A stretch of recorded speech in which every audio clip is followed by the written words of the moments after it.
Un sindicato es una asociación permanente de trabajadores cuya finalidad es defenderlos y negociar con los empresarios sobre salarios y otras condiciones laborales. También podría definirse sindicato como un cartel o monopolio destinado a obtener los máximos beneficios para sus miembros. Cuando existe pleno empleo y los trabajadores pueden encontrar trabajo con facilidad, es decir, pueden defenderse por sí mismos, la necesidad de formar parte de un sindicato es menor. La experiencia señala que en etapas de mayor crecimiento económico y mayor demanda de empleo, los trabajadores y sindicatos aprovechan la favorable coyuntura para exigir mayores aumentos salariales. En cambio, en una situación de desempleo, los sindicatos moderan sus demandas salariales y trasladan sus reivindicaciones a otros campos para poder mantener económicamente la actividad de sindicatos. Los afiliados deben estar dispuestos a pagar, como contrapartida, una cuota y aceptar la disciplina necesaria para respaldar las movilizaciones o huelgas organizadas por los sindicatos. Un aspecto importante de las reivindicaciones de un sindicato es el nivel salarial relativo de sus miembros. Los estudios estadísticos señalan que, en un mismo sector, los trabajadores que forman parte de un sindicato ganan bastante más que los trabajadores no sindicados con la misma calificación, lo que mejora la situación de los trabajadores organizados en sindicatos frente a los no organizados. Sin embargo, el poder sindical está limitado por la resistencia de los empresarios. Estos pueden modificar los procesos productivos para ahorrar mano de obra, subcontratar el trabajo a otras empresas menos sindicalizadas o importar los componentes de otros países. En casos extremos, los empresarios incluso pueden trasladar toda la producción a un lugar no controlado por los sindicatos o a países menos sindicalizados. El marco legislativo que delimita la actividad de los sindicatos ha permitido que estos presionen a los gobiernos. Los sindicatos británicos se han convertido en el principal apoyo económico del Partido Laborista y en Norteamérica se ha asociado el Partido Demócrata. Una de las principales razones de este tipo de asociaciones entre los sindicatos y los partidos políticos es el hecho de compartir los mismos principios e ideales sociales. Probablemente el futuro de los sindicatos radique en los servicios individuales como seguros, préstamos a tipo de interés reducido, construcción de viviendas baratas y sistemas de pensiones complementarios para satisfacer las necesidades de sus miembros, y a buscar nuevos afiliados en grupos hasta ahora poco representados como mujeres, jóvenes e inmigrantes. Los procesos de privatización y de regulación han contribuido a reducir el poder de los sindicatos, hoy escasamente implantados en el sector privado, mientras siguen teniendo su bastión en el sector público. Sin embargo, los sindicatos seguirán jugando un papel fundamental en el diseño de los convenios colectivos. Una huelga laboral es una forma de manifestar un conflicto o desacuerdo mediante la interrupción del trabajo, de forma individual o colectiva, con el fin de defender los intereses profesionales de los trabajadores y lograr mejores condiciones laborales y sociales. La huelga laboral es un derecho fundamental para los trabajadores. Sirve para expresar el descontento con algunas cuestiones laborales. ¿Por qué se convoca una huelga laboral? La huelga es una modalidad de protesta, es decir, las personas que deciden manifestarse a través de una huelga quieren expresar un conflicto colectivo laboral y por ello quieren ejercer presión social cerca de alguna cuestión determinada y defender sus intereses.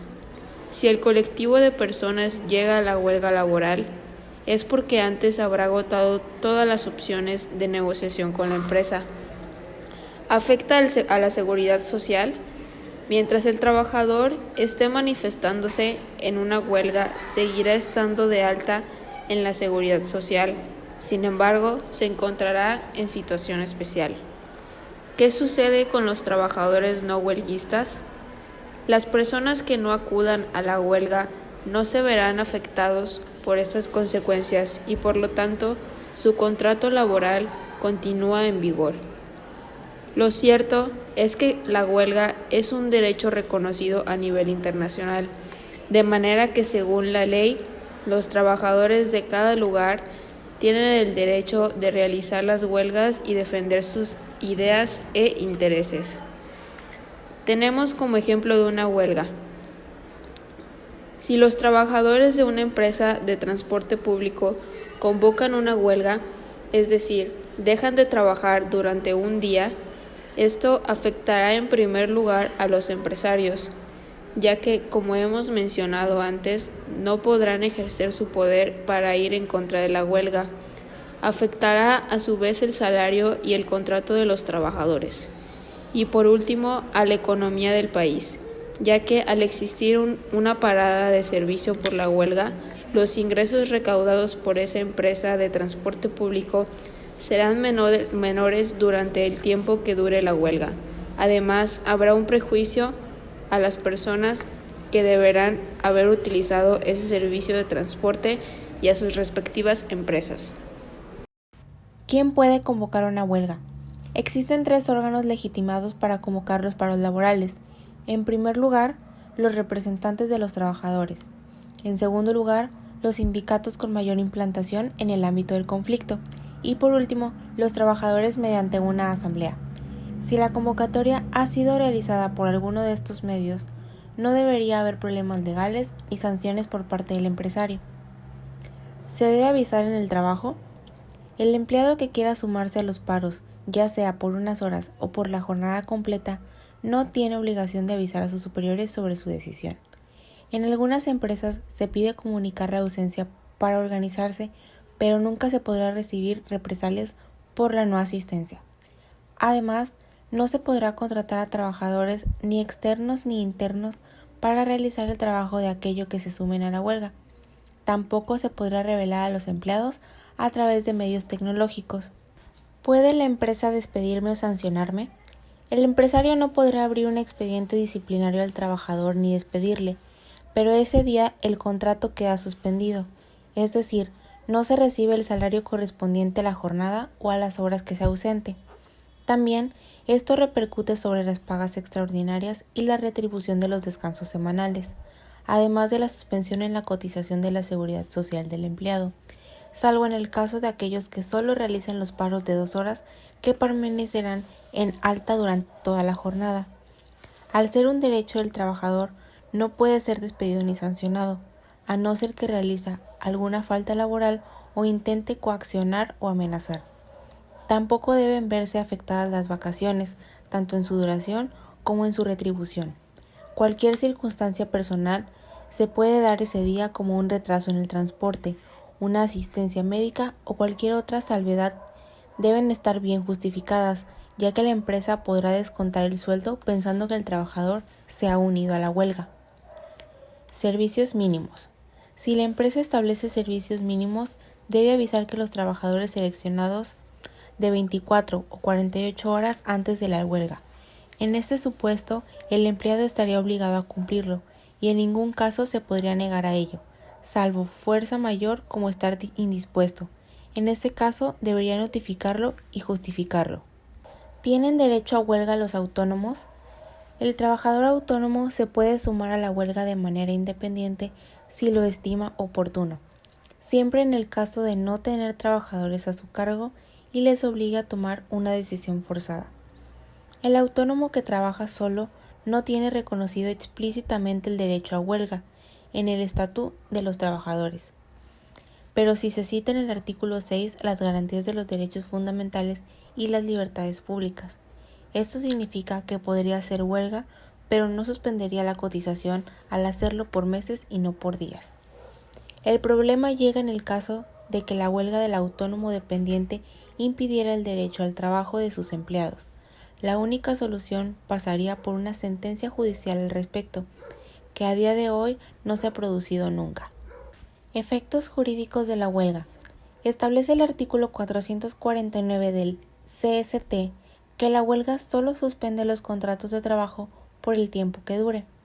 El empleador no puede celebrar nuevos contratos de trabajo para la reanudación de los servicios suspendidos, salvo en aquellas dependencias cuyo funcionamiento sea indispensable para evitar graves perjuicios a la seguridad y conservación de los talleres, locales, equipos, maquinarias o elementos básicos y para la ejecución de las labores tendientes a la conservación de cultivos, así como para el mantenimiento de semovientes y solamente en el caso de los huelguistas no autoricen el trabajo del personal necesario de estas dependencias. La huelga es un derecho fundamental de los trabajadores reconocido en el artículo 28.2 de la Constitución, en el cual se afirma que se reconoce el derecho de huelga de los trabajadores para la defensa de sus intereses. La ley que regule el ejercicio de este derecho establecerá las garantías precisas para asegurar el mantenimiento de los servicios esenciales de la comunidad. El trabajador que se asume a una huelga, lo primero que debe tener en cuenta es su legalidad y que se haya comunicado a tiempo. Estructura de una nómina. El formato estándar de una nómina está regulado por la legislación vigente, en la que se marca una estructura y un contenido mínimo que debe de ser respetado en todo momento. Este contenido mínimo de la nómina debería incluir 1. Datos identificativos de la empresa, dirección del centro de trabajo y código de cuenta de cotización en el que está el trabajador incluido. 2. Datos básicos del trabajador, tipo de contrato, categoría, antigüedad de la empresa. 3. Periodo de liquidación al que corresponde dicha nómina. 4. Detalle de las percepciones salariales y extrasalariales que componen la retribución bruta del trabajador. 5. Detalle de las deducciones que se practican al salario bruto, bien marcadas por la legislación vigente, bien por otro tipo de deducciones que haya que implicar a la nómina, como anticipos y o embargos. 6. Líquido a percibir. La nómina tiene consideración de documentos acreditativo del pago de salarios, ya que cierra los pagos pendientes al trabajador para el periodo estipulado. 7. Detalle de las bases de cotización de la nómina, junto con el de las bases de IRPF. 8. Lugar de emisión, firma y sello por la empresa y trabajador. La firma del trabajador no es necesaria si el pago de la nómina se ha realizado a través de medios bancarios que puedan demostrar la percepción salarial por parte del trabajador. Retribución bruta, conceptos que conforman el salario bruto. La suma total de todos los conceptos que hay que abonar al trabajador dan origen a la retribución bruta mensual. La nómina tiene, por norma general, periodos de liquidación mensuales con las siguientes excepciones. 1. Entrada o salida del trabajador de la empresa sin que estas fechas correspondan con el mes natural. 2. Nóminas de paga extra. Percepciones salariales. Hay que tener en cuenta que la cantidad de conceptos que se pueden incluir dentro de las percepciones salariales es muy amplia pero no genérica, porque cada empresa tiene un convenio colectivo distinto y cada uno de estos textos incluye una distribución distinta de los pagos que hay que realizar. En cualquier caso, normalmente aparecerán conceptos como salario base, que es el que corresponde al pago mensual mínimo que se tiene que realizar a un trabajador de acuerdo con la categoría en la que está encuadrado. 2. Complementos, cantidades adicionales que complementan el salario base en el caso de que se cumplan determinados requisitos de productividad. 3. Parte proporcional de paga extra. de pago extra. Esto quiere decir todos los convenios colectivos regulan el pago de una o varias pagas extras. Normalmente se abonan entre 2 y 4 anuales, aunque puede darse el caso de que la paga extra se encuentre prorrateada. Los descuentos de las nóminas, por otro lado, es posible que en la nómina aparezcan dos tipos de descuentos diferentes, los obligatorios por la ley y las que se deben aplicar por cualquier otro tipo de normativa. En el caso de los descuentos de la ley, existen dos grupos de deducciones diferentes. Uno, seguridad social, que se trata del porcentaje que se paga en función de la base de cotización y que nunca debería superar al 6.7% de la misma. Cubre tres conceptos distintos: las contingencias comunes, el desempleo y la incapacidad temporal. 2, que es el IRPF. En el caso de los pagos a cuenta del IRPF, se realizará también el descuento de un porcentaje con la consideración de pago a cuenta para la declaración de la renta del trabajador. Este porcentaje es diferente para cada empleado y puede ser comprendido entre el 0% y el 35%. Se calcula aplicando la normativa al efecto sobre el impuesto de la renta. Estructura de una nómina. La estructura de la nómina consta de datos identificativos de la empresa, datos del trabajador, periodo de liquidación, percepciones, deducciones, bases de cotización, líquido a percibir y lugar de emisión, firma y sello de la empresa y el trabajador. ¿Qué es un sindicato? El sindicato es una agrupación de gente trabajadora con el fin de defender los intereses financieros, profesionales y sociales vinculados a las tareas y trabajos que llevan a cabo las personas que la componen. Se trata de organizaciones con espíritu democrático que se dedican a negociar con quienes dan empleo a las condiciones de contratación laboral. Huelga. Una huelga es un método de protesta que desarrollan los trabajadores cuando interrumpen sus tareas laborales para realizar un reclamo. Esta suspensión de la actividad apunta a provocar un perjuicio a los responsables de atender la queja y de satisfacer las demandas, de modo tal que se vean forzados a dar una respuesta positiva a las exigencias para recuperar el normal funcionamiento de la empresa u oficina. Consecuencias jurídicas. La huelga es un derecho fundamental de los trabajadores reconocido en el artículo 28.2 de la Constitución, en la cual se afirma que se reconoce el derecho de huelga de los trabajadores para la defensa de sus intereses. La ley que regule el ejercicio de este derecho establecerá las garantías precisas para asegurar el mantenimiento de los servicios esenciales de la comunidad.